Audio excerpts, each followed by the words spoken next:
Are you having a hard time choosing a Bible translation? I know there are a lot of Bible translations out there, and it can be really overwhelming. And I've noticed that people sometimes will say, I read different translations and I just can't seem to land on one particular translation. So that's what I want to take a look at in this video. So I hope in this video I can help people who feel like maybe they're drifting when it comes to Bible translations. I've done actually a video on how to choose a translation, but what I want to really talk about in this video is that sense that people may have where they're just not able to land on a particular translation, and I hope that I can give some simple ideas here that may help with that. One thing that I will say is I use a variety of translations myself, but people who watch my channel have probably seen that there are two translations that I consistently say are the ones that are kind of the top ones for me, and that's the New King James Version and the Christian Standard Bible. And I think that they're very complementary to each other as well as contrasting in certain ways. And so they really are a good pair of translations that I use. So that's for me where I've landed if I had to choose. But there are two things that I want to say here in helping people with this issue of feeling like they're drifting when it comes to Bible translation. And I think these are really contrasting things, but could really be helpful.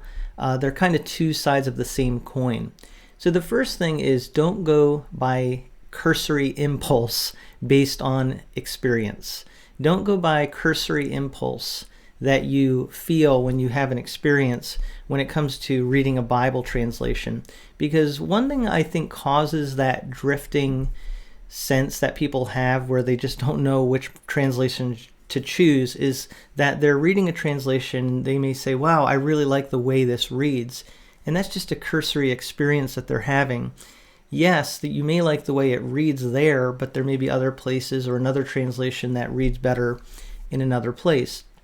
And so it can just be really hard to nail down a translation if you're going based on that cursory impulse that you have when you experience different translations. So don't go by cursory impulse, but instead go by principles.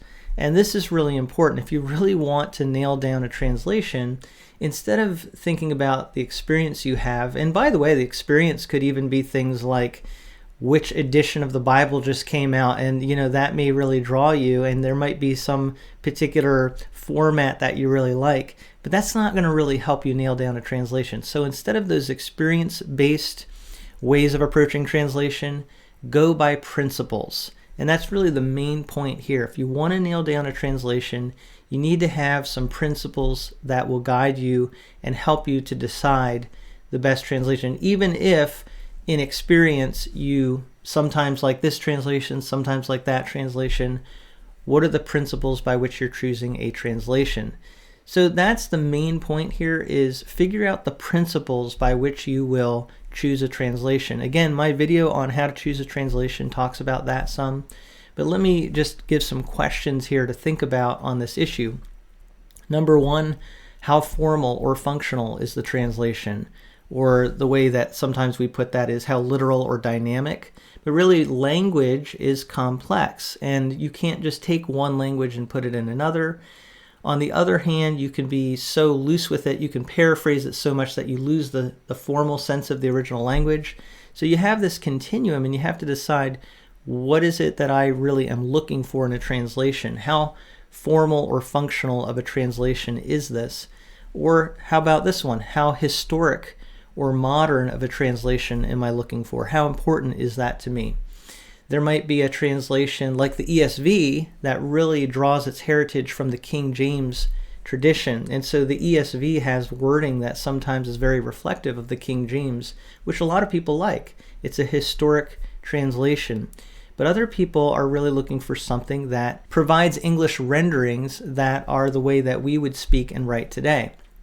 And that's where something like the Christian Standard Bible, I think, represents that very well, a modern translation. So do you want something more historic, something more modern, or something kind of in between? What about the approach to textual basis? That's another good question to ask. The New Testament, is it based on more of the modern scholarship, the critical text? Is it based more on the Reformation era Textus Receptus for the New Testament. Those are different opinions people will have as to what they want in a translation. So what's the approach to textual basis? For me, I always say I want something with good footnotes to help me as I'm reading the text to know about the textual basis. What about your use of the Bible? How are you going to be using this Bible? Is it going to be for detailed study of certain words? Is it going to be more about conveying ideas to people that you're teaching? I mean, all of this influences the best particular translation for you. And that leads to one other thing. What about your context? Who are the people around you? What are they using? For example, if your church is using a particular translation, it might be really good to put that translation higher up on your list because that's what your church is using, and it will help you to be more unified and used to the wording that you're hearing at church and other people at church are using.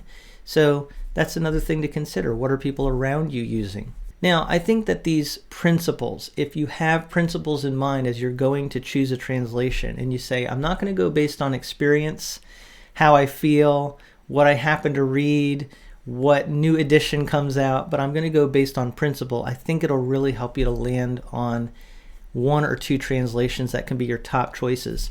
And here's the great thing. Once you land on that translation based on principles, you can begin reading that regularly over and over. And over time, that is going to become a translation you love more and more because it's something that you are used to. It's something that becomes part of you. And I know for me, the New King James Version is that way. When I look back over the years, all the time that I've spent in the King James and in the New King James, that's really part of me. And that's one of the reasons I love the New King James Version so much, is because of all the time that I've spent in it. And so I encourage you, pick a translation based on principles. And as you do that, spend a lot of time in it so that it becomes part of you. And I guarantee if you do those things, you will have a translation that you can say is your favorite translation.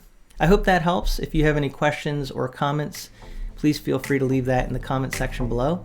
But thank you so much for taking a look at this topic with me from a fresh perspective.